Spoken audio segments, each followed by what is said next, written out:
Universe, ये शब्द सुनकर ही हमारे दिमाग में लाखों प्लैनेट्स, गैलेक्सी, स्टार्स और ना जाने कितने सुंदर दृश्य नजर आते हैं। एक ऐसी जगह जिसकी ना शुरुआत है ना अंत, सबसे निराली और अद्भुत जगह। लेकिन ये दूर से जितनी सुंदर लगती है, पास से उतने ही अनसुलझे किस्से हैं। और जब इस अनसुलझे पहेली में कोई फंस जाए तो क्या हो। दोस्तों, स्पेस से रिलेटेड आपने कई मूवीज देखी होंगी जहां इंसान स्पेस की इंफिनिटी में फंस जाते हैं। ऐसा ही कुछ इस समय सुनीता विलियम्स के साथ हुआ है। वो स्पेस में फंस गई हैं। जैसा कि सभी जानते हैं, सुनीता विलियम्स एक बार फिर 5 जून को स्टारलाइनर स्पेसक्राफ्ट के जरिए स्पेस मिशन के लिए रवाना हुई थी।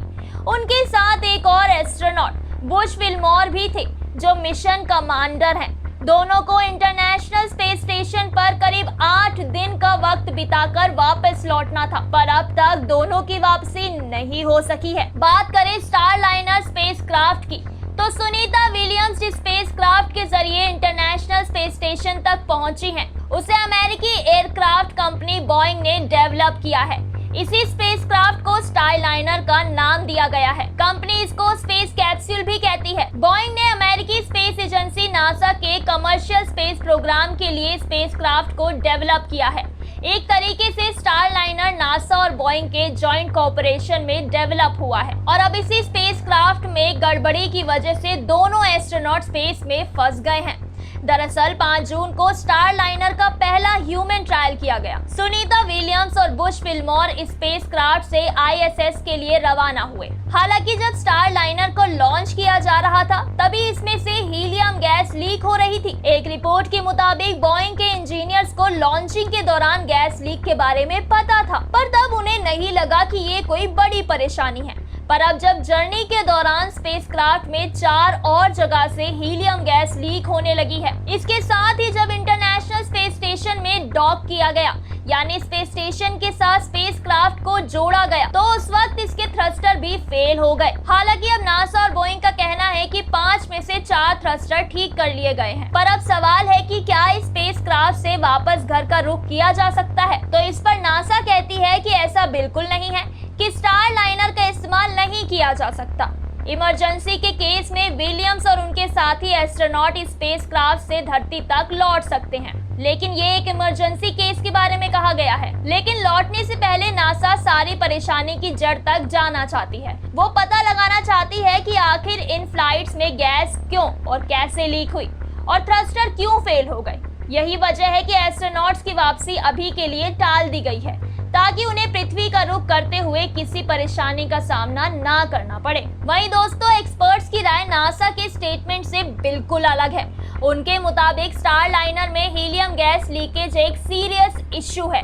अगर गैस लीक का पता नहीं लगाया गया और इसे ठीक नहीं किया गया, तो रिटर्न फ्लाइट में आग भी लग सकती है। इस केस में सुनीता विलियम्स और विल्मोर की जान भी जा सकती है। एक्सपर्ट्स नासा को भी सवालों के घेरे में खड़ा कर रहे हैं और पूछ रहे हैं कि आखिर जब एजेंसी को लॉन्चिंग के वक्त हीलियम गैस के लीक होने का पता लग गया था, तो इतना बड़ा रिस्क क्यों लिया गया। आखिर इस फैक्ट को छिपाया भी क्यों गया। दोस्तों, नासा पर इसलिए भी सवाल उठ रहे हैं क्योंकि उन्होंने साफ कह दिया है कि अभी स्पेसक्राफ्ट की वापसी मुमकिन ही नहीं है। वहीं स्टारलाइनर 45 दिनों तक स्पेस में रह सकता है। 25 दिन पहले ही हो चुके हैं। ऐसे में सुनीता विलियम्स और विल्मोर की स्टारलाइनर के जरिए धरती तक वापसी मुश्किल नजर आ रही है। नासा अब तक 4 बार सुनीता विलियम्स की वापसी की डेट बदल चुकी है। पहले 18 जून की तारीख तय की, फिर इसे 22 जून तक के लिए बढ़ाया गया।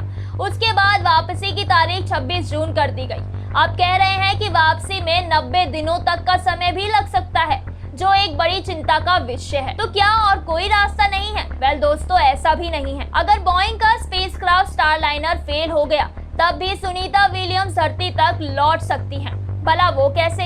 ऐसे हालात में एलन मस्क की कंपनी स्पेस एक्स के स्पेसक्राफ्ट ड्रैगन या रूसी स्पेसक्राफ्ट सोयूज एक ऑप्शन बन सकते हैं।